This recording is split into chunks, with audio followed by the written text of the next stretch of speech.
abrir la cuarta pared.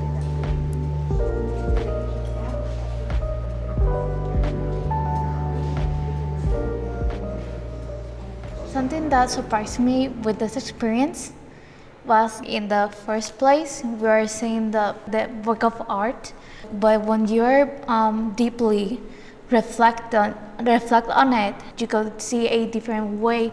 You can change your point of view. Students from Roosevelt High School here in Washington, D.C. joined us at the National Gallery of Art for a conversation about John Quick-to-See Smith's I See Red Target. We led them through a thinking routine from the Arts as Civic Commons framework called See, Think, Me, We. This routine helps students spend time looking closely at the artwork, create personal connections, and link to broader themes about the world around them. All right, welcome everyone. Our plan for the next hour together is to explore this work of art here, to think really deeply about it, to make connections to ourselves, and even bigger connections to our world. And we're gonna do that by using something called a thinking routine. And this thinking routine is going to be like a roadmap, and we'll have stops along the way with important and interesting questions that we're gonna ask about this work. So I want everyone to just place your eyes somewhere on this painting and just begin to get to know it carefully, slowly, quietly. I want you to think about the things that are maybe jumping at you right away, and maybe some of the things that are taking a little bit longer to notice. And make sure you've scanned your eyes across the top, the middle, all the way to the bottom.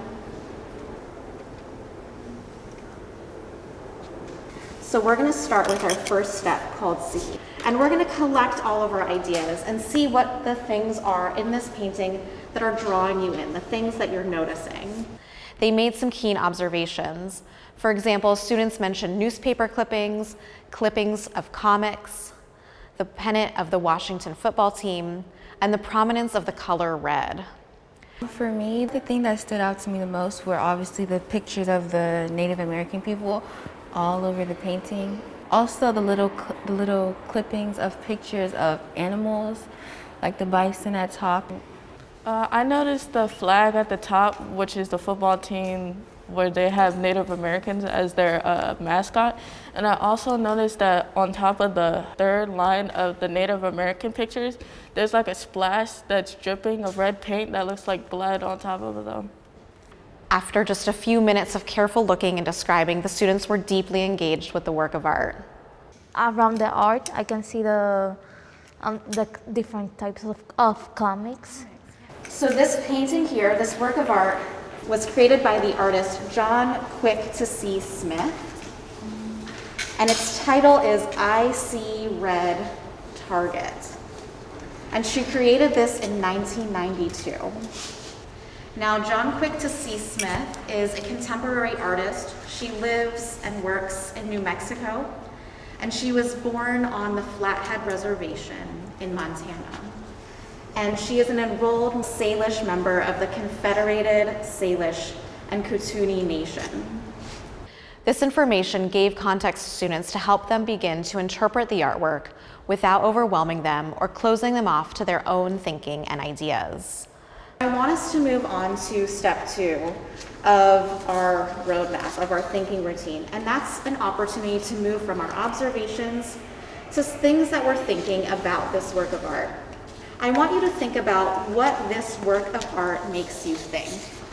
When given the opportunity, they shared insightful interpretations. First, I said that I thought about the erasure of Native American culture in the United States. And what made me think about that on the painting was the pictures of the bison and the animals, because a lot of these animals went extinct during like the time of colonization, and that's another erasure of the culture because they rely heavily on the native animals for like food and clothes and stuff like that. In response to the students' thoughts about the work of art, I encourage them to support their thinking with evidence based on observation. And then Gladys Bett had a really good observation about the target up there and how it was like covered in blood and stuff like that. And maybe it symbolizes how like they were a target for colonizers. This whole art shows a lot of emotion from the painter. I'm curious, what did you pick up on that feels very emotional? Usually when it's painting, red is mostly used for like rage. Then I shared more details about the artwork and the significance of the elements that they noticed. I also find it important to share the voice of the artist. We're going more deeply into understanding and thinking about some of the symbolism in this painting, some of what the artist is expressing through her brush strokes, through her choices of paint. And like so many of you already picked up on, John Quick to See Smith is really interested in addressing issues of identity, of race, and of history in her art. She's added in those comics, she's added in newspaper clippings, she's this comic book cover that you noticed here, clippings from mainstream newspapers, popular culture, that all depict these stereotypical depictions of Native Americans. Because we've been talking about it so much, I'll add that the Washington football team flag is up here, and it's from the year that they won the Super Bowl in 1992, which is also incidentally the same year that John Quick to See Smith painted this work of art. About I See Red Target, Smith said, I reference Indians being the target of the corporate world of mascots and consumer goods. So I want us to move to our third step of our see, think, me, we thinking routine, and that is the me section. And so this is an opportunity for you to take a few moments of quiet, reflective thinking and writing to think about what connections you can make between yourself and the work of art. I encourage students to reflect and write freely, but only share what felt comfortable. So let's have a conversation about some of the personal connections that you're making to this work of art. The connection I can make between myself and this work of art is the empathy, the pride, and jealousness that you can have to your people or others. I connected this with African Americans because we have similar experiences to this, like mainly when it's marketing our culture, like saying if it's rap music or it's like our styles or clothing, when we didn't really give permission. The final step of this routine encourages students to expand their connection from the personal to the societal and how the artwork might signify larger stories of the human experience. So we're going to move on to our fourth and final step, and that step is the we. So we'll be thinking more broadly about how this artwork might connect to bigger stories about the world and our place in it. And I'll give you a few moments to just write and collect your thoughts. So I just put that it might be connected to how racism is still happening today. But also like rebuilding the culture that was lost in the Native American communities. And I think that a lot of Native Americans now are working hard to maintain that culture that they lost and like keep their languages alive and stuff like that. So yeah, those are the connections I made. I think there is some progression being made in like defining stereotypes and destroying the myth, like they said up there. I think that a lot of people are working on removing those harmful mascots, and they're trying to right the wrongs that they've caused to the Native American community, and also like trying to rebuild the culture that was lost during colonization, and trying to help these communities rise above like their oppression. And I feel like a lot of people, when you're an American, you kind of are apathetic towards the struggles of Indigenous people. And I think that in that title, I kind of was like, the artist is saying, like, I see you.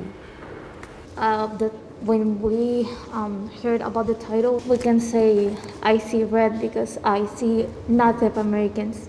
I see red, I see genocide, I see blood, I see injustice. Some of the broader connections they made included noticing the appropriation of minority culture for financial gain. One student talked about action steps being taken to right the wrongs. Another student connected to the impact of stereotypes, how damaging stereotypes like those found in comic books and popular culture can be, especially because they're so ingrained in our society. To end the lesson, I asked them to reflect on what they'll take away from this experience. I want to know how this experience felt for you. So maybe something that surprised you or something that you'll remember from our conversation today. I think it was really cool to like sit down and discuss it with like a group of people, to like, especially when I heard Jasmine speak about her point of view, her perspective on the piece. It was like kind of like, oh, that's so true, you know? Cause like I've been to a gallery before, but like I couldn't like really sit down and like observe and like judge every single piece in depth like we have here. And I think that was really cool to like really, I guess, absorb the meaning of this piece. The experience here for me was amazing. It's my first time being here, and I never seen so much different type of art. I'm surprised that in the beginning we were just like, pointing out things, but after a while the pieces kind of connected to each other and they're like not all random, and even the color red. But after a while and actually deciphering the painting, it gives like a hidden meaning to all of this.